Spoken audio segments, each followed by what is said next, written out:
Tila isang natatagong paraiso ang aking nasulyapan na hindi mabura-bura sa aking isipan.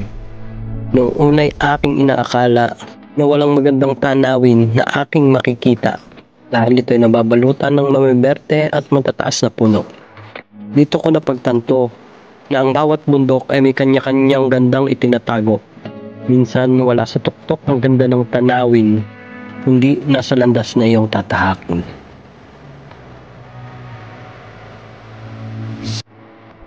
Ako si Domo, muling nagbabalik para sa panibagong araw ng paglalakbay. Kaya tara, samahan niyo ako. Ang bundok na pupuntahan ko pala ay 2 sa 7 bundok ng Guguan.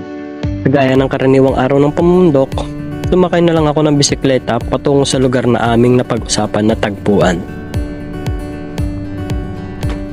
Ang usapan nga namin ay alas 4, ngunit nahuli ako ng ilang minuto. Mula Taoyuan papuntang Taichung, kami ay magsasakay ng motorsiklo. Makalipas ang ilang oras ay sumilip na ang araw. Kasabay nito ay ang sea of clouds na tanaw sa aming daraanan. At habang binabagtas namin ang daan patungo sa aming pupuntahan ay kapansin-pansin ang maulap na kalangitan, sinyales na magandang araw sa pag-akyat ng kabundukan. Nang marating na nga namin ang Guguan, makapal na hamog ang sumalubong sa aming daraanan.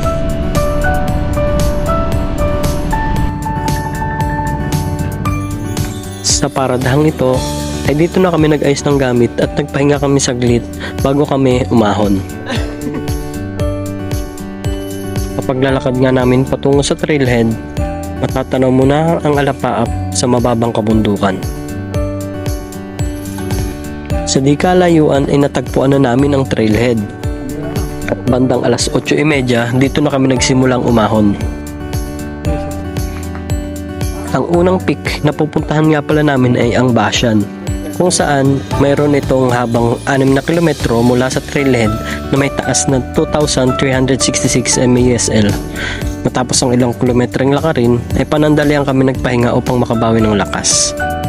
Medyo makunat nga palang daan puntang Bashan dahil halos lahat ahon ng aming nadaanan. Nagpatuloy na kami sa aming pag-ahon.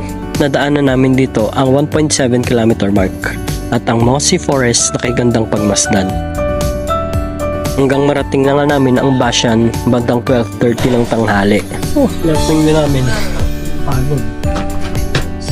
Yeah. Spot.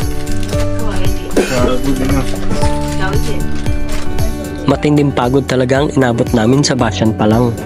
Kaya nagpahinga muna ulit kami ng ilang pang minuto bago puntahan namin ang Tangmadan. Dito na nga pala nagsimula ang ahon lusong patungo sa Tangmadan. At medyo delikadong trail dahil makapal ang mga tuyong damo at malumot na ugat. Ngunit dito mo rin matatagpuan ang malaparaisong kagandahan. Dito ay panandalian kaming napahinto sa aming nasaksihan. Pakiramdam ko ay panandali ang nawala ang aking pagod sa aking nakita. Ngunit dahil sa nagmamadali na kami, ay umalis na rin kami agad bago pa kami abuti ng kagat ng dilim. Ito na nga at narating na namin ang ikalawang bundok, ang Tangmadan bandang 4:20 ng hapon. May taas na 1,305 MASL na sa aking kalkula ay may layong 6 na kilometro mula sa Bashan. Dito ay halos di na kayanin ng aking tuhod pero saglit lang kami nagpahinga at bumaba na rin kami. Ito yung huling video na nakuha ko dahil simula Tangmadan pabalik sa paradahan ng aming motor ay halos di na kami nakapagpahinga sa pagmamadali. Ganun pa man ay nakababa kami ng ligtas at narating namin ang paradahan bandang alas 6 ng hapon. At umalis na rin kami agad upang umuwi. Muli, ako si Domo. Salamat sa inyong pagsama. Hanggang sa susunod na paglalakbay. Paalam!